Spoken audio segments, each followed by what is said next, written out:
first. A couple of notes before we start. If you have your phones, please put them on silent. It goes for the audience as well. For those that have not had the pleasure of attending a Plan Commission meeting, the way these things work is city staff presents on an item, and then right after they present, it's opened up just to the Plan Commission for technical questions. Once we're done with our technical questions, we open it up to the public for commentary. If you have something to say about an item, we are more than happy to listen to that. Please step up to the microphone, state your name and address so we have that for the minutes, and try to keep your comments as close to the topic as possible. Also be prepared, we may have a question or two for you. Once public commentary is done, we close it and then bring it back to the commission for discussion and then a vote. With that, let us call the roll. David Borsa, Ed Bowen, Jeffrey Towns. Here. Thomas Wojtek. Here. John Hens. Here. Kathleen Propp. Here. Gary Gray. Here. Anna Laurie. Robert Weigert. Here. Carl Nolenberger. Here. All right, moving on to the approval of the minutes from April 7th. Do we have any changes or additions or corrections? Move to approve. Second. All those in favor? Aye. Opposed? Okay, let's move on to item number 1A, release easements. Do you want to do these together, or? Yeah. Okay. 1A is release easements at the east side of the 4300 block of Jackson Street, south of Jack Tar and Soda Creek Roads, and item 1B is accept easements at the east side of the 4300 block of Jackson Street, south of Jack Tar and Soda Creek Roads. Thank you, Mr. Chairman. Premier Soda Creek LLC is requesting that 5 existing easements be released to allow for a city acceptance of new public easements to accommodate proposed Soda Creek Estates. All requests are located within the proposed Soda Creek Estates multifamily housing development site, which is located at the 4300 block of Jackson Street. Here is the subject site. It consists of 3 parcels with a total area of 16.94 acres, and it is located north of Cope Ave, east of Jackson Street, and south of Soda Creek Road and Jack Tar Road. And here is the land use map. The areas surrounding the subject site include multifamily uses to the north, single family to the south and west, government to the west, and a county park to the east. And here's the approved development plan for Soda Creek Estates. And the subject easements were accepted by the city as part of the Parkview Heights plat, which received preliminary plat approval by the Common Council in 2001, and final plat review approval by the Plan Commission in 2002. And the final plat did not go before the Common Council for final action. The subject easements based on the preliminary plat approval were recorded at the Winnebago County Register of Deeds at various times between 2002 and 2005. And since then, this new development plan has been proposed, making the recorded easements no longer necessary due to changes in the site layout.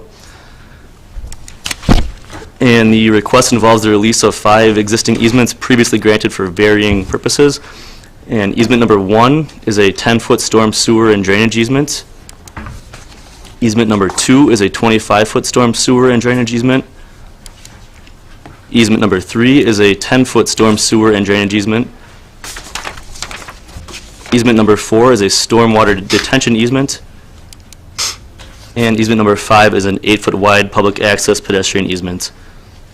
And the Department of Public Works is coordinating the preparation of documents for the release of the easements and will be recorded at the Winnebago County Register of Deeds. And item B is the acceptance of 9 easements at the same location. Easement number 1 is a 20-foot storm sewer easement. Easement number 2 is a pond maintenance easement for access to the proposed detention pond. Easement number 3 is a 40-foot pedestrian and drainage easement, and this easement will be used for stormwater drainage as well as pedestrian access to Winnebago County Park to the east. Easement number 4 is a 40-foot storm sewer and drainage easement. Easement number 5 is a 30-foot drainage easement.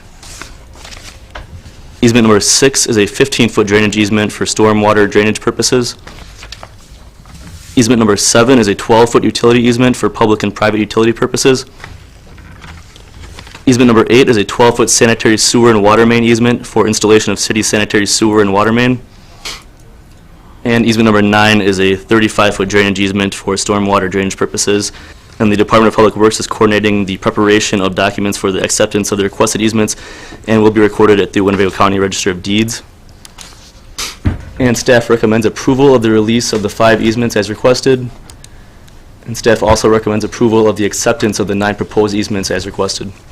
All right, technical questions from the commission. Yes, Jeff? This is private land, correct? So what's the purpose for easement number 2, the pond maintenance easement, to allow access to the pond? Is the pond the responsibility of the developer from this point forward, or is it going to be the city's responsibility? No, it's their responsibility, but if we ever need to get in there to do some cleanup in the future, that's what that easement's in there for, just in case. We would have to get in there, that's correct, Steve, right? Correct. It will be the developer's responsibility to maintain this basin. We do typically take an easement over the top of them, similar to any subdivision, so that we have the ability to get in there and perform work in the event that something happens, that if, let's say, the outfall structure collapses and it's in imminent danger of flooding out upstream properties, we want to have the ability to get in there and react quickly and do something about that versus not really having legal authority to go on the property. Okay. Gary? Yes, it's my understanding that there was a plan development approved in 2013. My question is, it seems like the design is being changed. Would there be a need to amend the plan development and bring forward to the commission? Do we need to amend the plan development? No, I don't believe the plan development changed very significantly. There might have been some minor tweaks, but it would still meet all the conditions and requirements of the original plan development approval. Okay, So we thank you. need to do that. Other technical questions? Okay, seeing none, anyone here from the public to speak to this item today? Okay, back to the commission. Move to accept. Second. Discussion on the motion? Go ahead, Gary. Mr. Chairman, I'm just wondering if you could make the motion a little bit more detailed, as opposed to move to accept what, I mean, I'm sorry, Bob, but I think we need to be a little bit more specific. Well, accept. If we want to say, move to approve the recommendations on these two, the staff reports, that's fine, I mean, just so we know what we're approving. Move to accept item 1B and 1A As proposed. as As proposed. proposed. Okay, thank you. Is that okay with our seconder? Except it's. That's a friendly. All right. Let's call a roll. Ennis, Aye. Croft, Aye. Gray, Aye. Weigert, Aye. Mullenberger. Aye. Holmes, Aye. Wojtek. Aye. Motion carries 7-0. All right, let's move on. Item number 2, preliminary plat, Bristol Square subdivision. Thank you, Mr. Chairman. You're most welcome. This property is actually not too far away from where you were just looking. It's across the street, across Jackson Street. It is a 16-lot preliminary plat or land division from 2 existing lots. It's approximately 52 and a half acres. As you can see, the location here, it is in total about 52 and a half acres. It's sort of a mixed-use area. You have a zoning map and a land use map here. So to the south, you have the town of Oshkosh, actually Jackson Heights subdivision. Then you have to the north, County Sheriff's Department, and some old housing, or not old housing, but some existing housing, currently existing along Jackson. To the west, you have the prison, and to the east, obviously, you have Jackson Street. And then you kind of just talked about what's over here. It's mainly residential. So this is the kind of area, this is the area we're talking about. There is an existing platted and dedicated right-of-way, as you can see outlined in blue, that goes from Western and connects over to, I believe it's Nielsen. That is not built, but it is a dedicated right-of-way. So this kind of gives you the idea of the area. It's split zoned right now. The western half is zoned R1, the single-family residence district, and the eastern, not quite half, but pretty close, is zoned R3 planned development, which is a multifamily zoning district. with the planned development overlay on top of it. So what you're getting here today is a preliminary plat, and we haven't seen a lot of these lately, but just to go over the real general process, the preliminary plat is a conceptual plat that the landowner or the developer is looking to do. They bring it through the Plan Commission and City Council. You basically approve the concept without getting into a lot of detail. They'll then come back, assuming that's accepted, they'll come back with a final plat. In case there's an extra step in there, but they'll come in with a final plat if it matches the preliminary, and then it has all the details, the requirements for grading and drainage plans and so on and so forth, all the engineering work and that survey work. Then they would bring that final plat through, you'd see it again, that would go to council for approval. That's just kind of the basics on that. This is an aerial photograph of the site. As you can see right now, it is undeveloped property. There is a old sort of a pond over on the western side that I think was a borrow pit. And the rest of the site is pretty much undeveloped. I'll give you a little bit of history about this site. This goes back to about 1990. This, as part of a larger annexation, came through, it was the Rupert annexation, came through in 1990. At that time, it was zoned with the existing zoning classifications that you see here, the R3 plan development and the R1. At that time as well, in 1990, a plan development was brought through the Plan Commission that had single-family lots on the western portion, basically around a central pond area, and then it had basically 200 multifamily units on the eastern portion. That road was not in existence at the time. So it was basically a driveway coming in. I'm not sure if it connected at that point down. I don't believe it connected down. In 1997, so nothing happened with that. In 1997, a preliminary plat came through the Plan Commission, and that had 73 single-family lots on the western portion, and it just sort of reserved the eastern portion for future development. That preliminary plat came through. It had site access to Jackson Street. That was conditionally approved with the requirement that access to Jackson and Western Drive take place. Final plat was never brought forward. Conditions of that preliminary plat couldn't be met at the time. Then in 2000, another preliminary plat was brought through, very similar, 73 single-family units, or single-family lots. That was approved in 2000, again with conditions. It was followed up very quickly in 2004 with the certified survey map, basically dedicating this roadway, which is, I believe that's Bristol Drive and Square Lake Drive, as far as Paper Street goes. Again, it's not built, but that came through in 2004, so that road was dedicated. Again, conditions couldn't be met, primarily due to access, so that kind of just ended there. In 2008, another preliminary plat came through, and that's probably in some of your memory. That had 76 single-family units, again on the western portion. Eastern portion basically divided into 3 big lots for multifamily development. Because that is about 7 years old now, and there's been significant changes with the roadway location, it's coming back through again, now in 2015, with another preliminary plat. That's what we're going to see today. I'm zooming a little bit closer. You can kind of see what the site layout, you can see the road did connect from Nielsen down through to Western. Again, a paper street, but a dedicated right-of-way. The lot, again, is about 52.5 acres. And this is the proposed preliminary plat that's coming through. So you can see, I'm just kind of zoom back and forth. You can see the road layout has changed significantly. It's now coming directly off of Jackson. It would come back down around and connect to Western as a dedicated right-of-way, like you see now. They are also showing that's about 1,650 linear feet of roadway. It's 60 foot wide, which is a local roadway standard. Along the south property line, there are 9 single-family lots being proposed.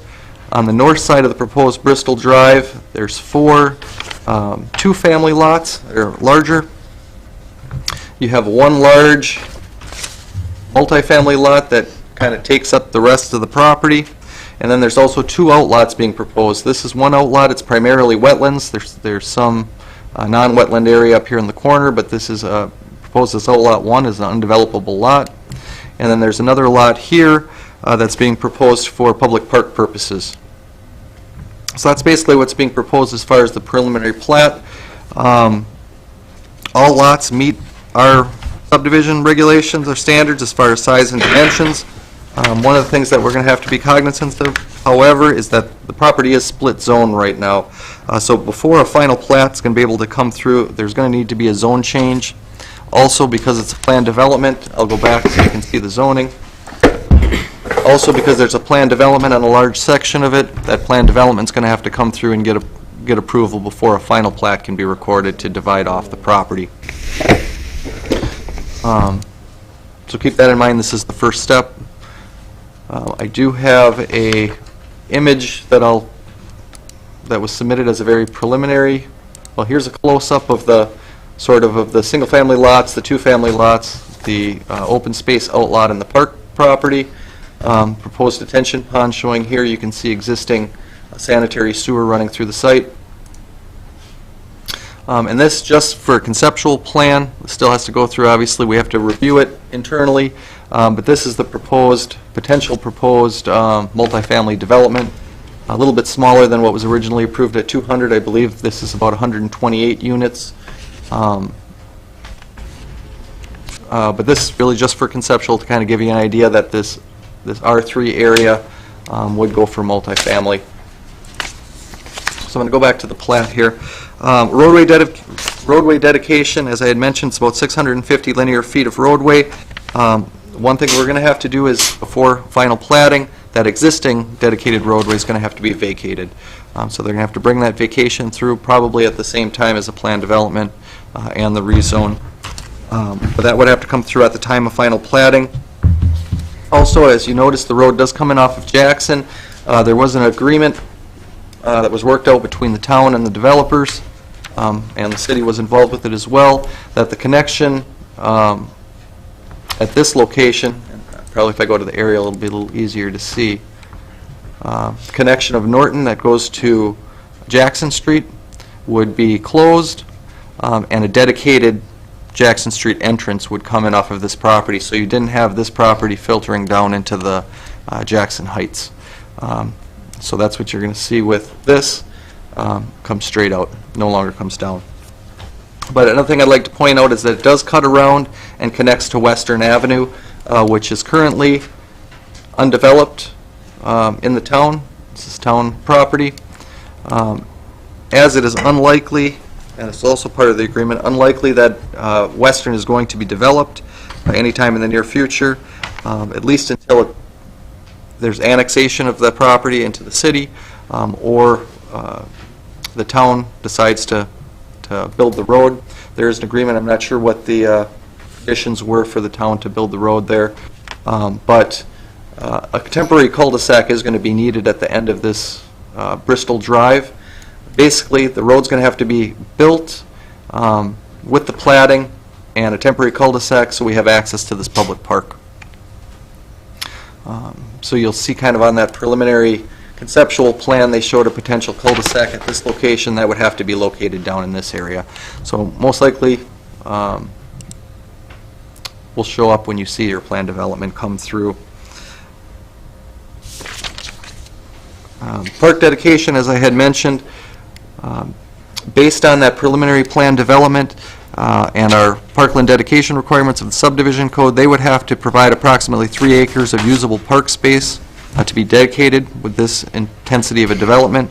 Our 2011 comprehensive outdoor rec plan did identify the need for a neighborhood park, which is 3 to 10 acres in this area, that there is a, I'm not sure how they referred to it, but a park vacuum or something like that. You do have the county park across Jackson, but did identify it as a neighborhood park, so this would meet that criteria. However, it does need to go to the Parks Advisory Board for their determination that it's acceptable park space, acceptable area. So we are going to be recommending a condition that that the park dedication is accepted by the Advisory Parks Board, or a fee in lieu of dedication is provided, which is an option in our subdivision code. If the park property is not dedicated, a fee in lieu can take its place. Utilities, water utilities serve the plat, could be placed within the proposed road right-of-way that they're showing. They are available to serve the site. They're located east of the plat within the Jackson Street right-of-way. Sanitary sewer capacity is available to the site. There is a sewer currently located on the property running, and I'll go back one here, and you can kind of see this is the sanitary sewer that kind of runs through the property underneath the pond and then out to the northwest onto the county lands. Presumably laid out this way because of the potential single-family development that was going to happen over there. DPW has reviewed the preliminary plat, and they have noticed that the sanitary sewer that's in the ground there may not have been placed in the easement locations, may have been placed outside of the easements. So they are requesting that the locations be verified of where that sanitary sewer is, the easements be adjusted, also the addition of a vehicle turnaround added to that easement area so utility vehicles can come through. The possible relocation of the sanitary sewer that goes underneath the existing pond, so it's going to have to take place as well. They've identified certain other items that would have to be part of the developer's agreement and final plat, such as hard surface over that easement area so you can maintain the sanitary sewer. Also some adjustments to the easements as necessary. As with everything, especially with the plan development and the final plat, a stormwater management and drainage plan will have to be developed. That'll have to be approved prior to that final plat approval. The city may require additional easements to implement the stormwater management plan. They do show a proposed stormwater detention basin located in this area. Again, it's going to be serving a larger area. There's going to be easements necessary for that stormwater detention pond as well for the city to get in. We kind of talked about that, as well as to allow the water to drain over to it. Again, this is a preliminary plat, very conceptual, but all those details would have to be worked out before the final can come through. City Police Department, Fire Department, and the Oshkosh Area School District were all made aware and notified of the preliminary plat. None have indicated any problems relative to service this project or the number of residents that are going in there. Street lighting and terrace trees plans also have not been submitted with this preliminary plat. Those will be required to be submitted and approved by the Department of Community Development prior to final plat approval as well. If you recall, we did, it was a while ago now, we added terrace trees to street lighting as part of our platting requirements for any type of plat. So, with that being said, I'm sure you'll probably have questions, but we are recommending approval of the preliminary plat, referred to as Bristol Square Apartment Subdivision Plat, with 7 conditions. The zoning designation changes are made to make the proposed lots and uses consistent with underlying zoning. Also require the approval of the plan development prior to final plat approval. Vacate the existing rights-of-way prior to approval of the final platting. Provide an easement for the development of the temporary cul-de-sac at the southwest end of Bristol Drive at the park area. Park dedication is accepted by the Advisory Parks Board. If not accepted, payment in lieu is going to be required. That the sanitary sewer easements are adjusted or added to as approved by the Department of Public Works prior to final plat approval. Stormwater management and drainage plan as approved by the Department of Public Works prior to final plat approval as well. And then as last thing that I had mentioned is the street lighting and terrace street plan be submitted and approved by the Department of Community Development prior to final plat approval. Excellent. Anything else? No, sir. All right. Technical questions, Jeff. I thought it was always the intent that Jackson Heights, that western, be connected into that roadway so that would, for traffic flow and stuff. And Planned. Yeah, we've talked but about we're putting a cul-de-sac there. Well, Temporary. cul-de-sac would be temporary. The roadway would be dedicated all the way to the property line and to the municipal boundary line. At that point, it can't be continued. The city doesn't have authority over the town of Oshkosh Right. property. Right. So until, like I had mentioned, until that's annexed or the town meets their conditions to build Western Drive up to the property line, we could not connect the two. So that requires the temporary cul-de-sac to be able to, for our utility vehicles and garbage trucks and whatnot to turn around, as well as just for the general public to get access to the park. And in terms of the roadway, that's also curbs, gutters, and sidewalks, right? Correct. That's a requirement in the city, correct? Correct. And that would all be vetted out during the developer's agreement and the final platting, prior to final platting. The other then question is, I'm not exactly sure what the process is why we're approving a preliminary plat when there's numerous things you pointed out that have not been yet determined? Part of the process, I guess. Well, it's sort of part of the process. The process with the preliminary is very conceptual, and it gives the developers the assurance to, it's kind of the same thing we do with some of the planned developments, but it's actually state statute. You have the preliminary plat, it's the concept, then they'll do all their engineering work, get the developers' agreements together and that kind of thing, and then they come through with their final plat. And is this area consistent with what was identified as a use in the comprehensive plan? Yeah, the comprehensive plan shows the entire area for residential. We don't differentiate between multi or single, but when it was annexed in 1990, the zoning was set in place. It's the zoning we have currently. The only change to that is the sort of the reduction in density along the south lot line.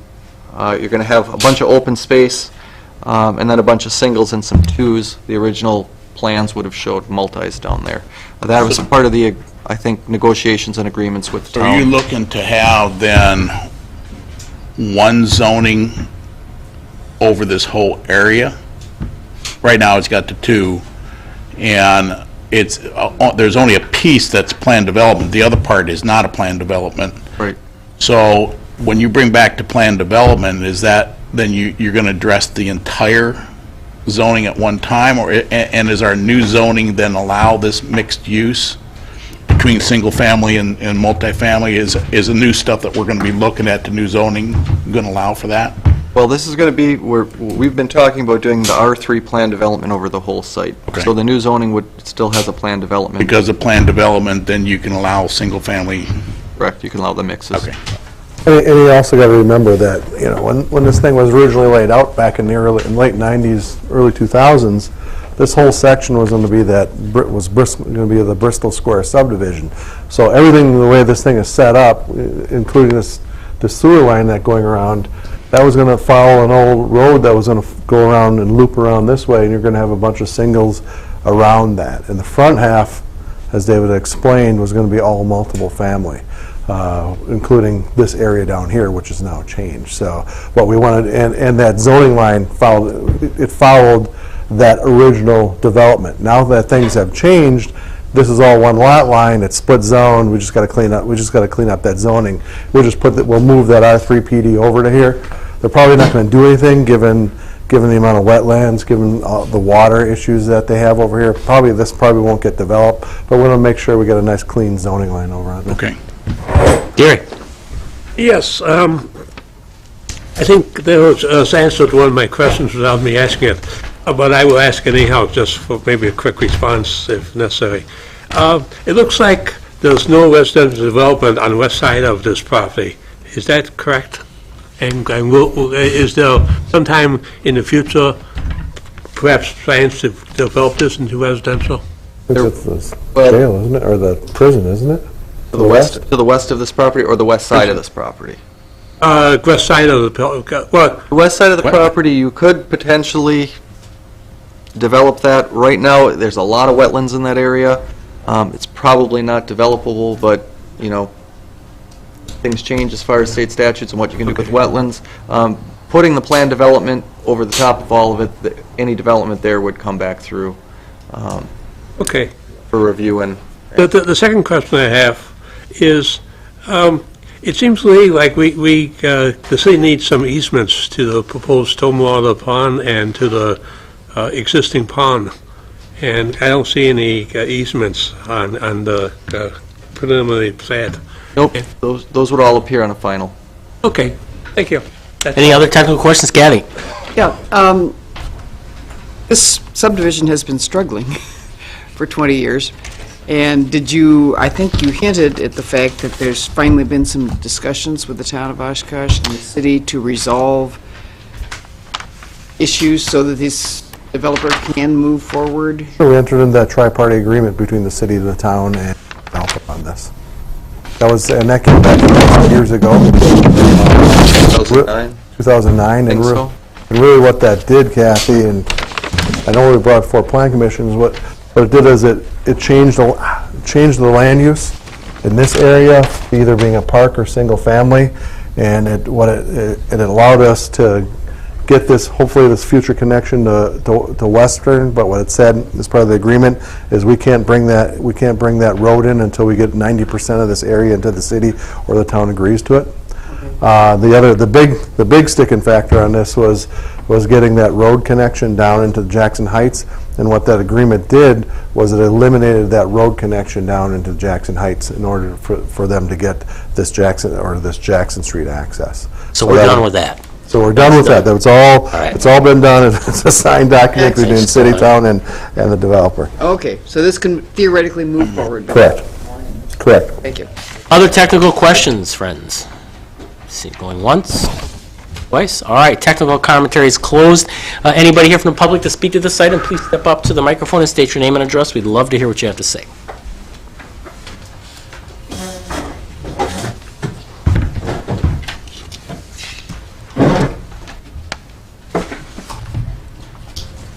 Jeff Rustick. I'm with Schuler & Associates, the surveying and engineering company for this. And everything seems pretty fine to me, straightforward. I just got this morning to look at it. I did have the question on the park. I mean, is the fee in lieu of the park in play? I mean, we were kind of led to think that maybe the preferred way was this way, so... Well, and based on our comprehensive outdoor rec plan, we do need a park in this area. Staff doesn't have the ability to say that we can accept it, so the Parks Advisory Board would have to do that. I don't think I put the date that they meet next, but it would be going to their next available meeting. But really, the decision's going to be made by the time you get back, by the time we get the final plat stuff through. That decision, that recommendation will have been made, and we'll do that as part of the final plat process. Our preference is that a park goes in here. It's just that if the Parks Board says, nah, this is not feasible for a park, or they recommend that it's not feasible for a park, then we'll go for the fee in lieu of. Okay. So it's all just hinging on them right now. Other than that, I'm here if anybody wants to ask me anything. Any questions for the surveyor? Go ahead, Jeff, and then Kathy. Do you have any issues with regards to putting a park in that neighborhood? I mean, that's one of the things that I know the Planning Commission has talked about at length. I don't know that there's really an issue with it.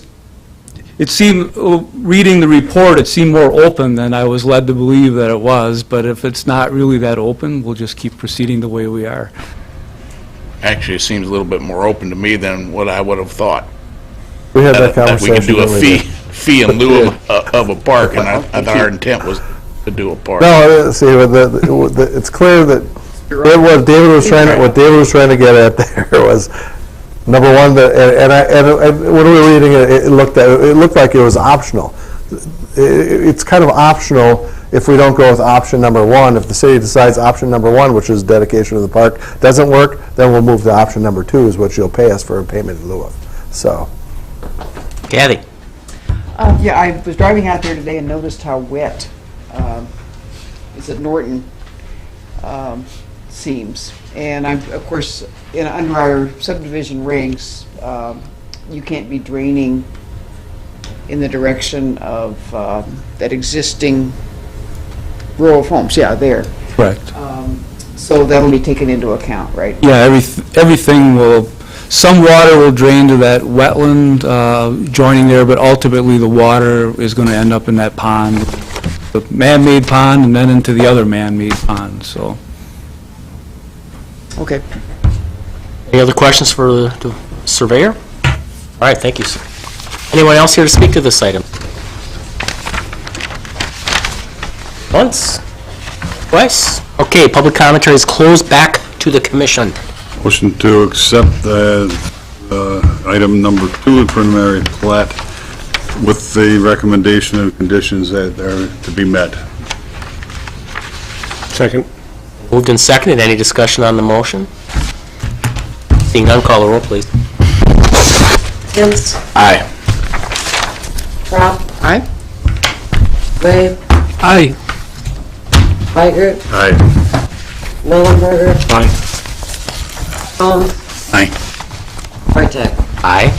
Motion carries 7-0. Okay, any other business before we adjourn into workshop mode? Before we adjourn, heads up, we'll be doing a workshop on the detention basin thing. Our proposal is at the second meeting in May. Beautiful. So we're putting our pictures and stuff together for that, and We can't wait. everything we need on that.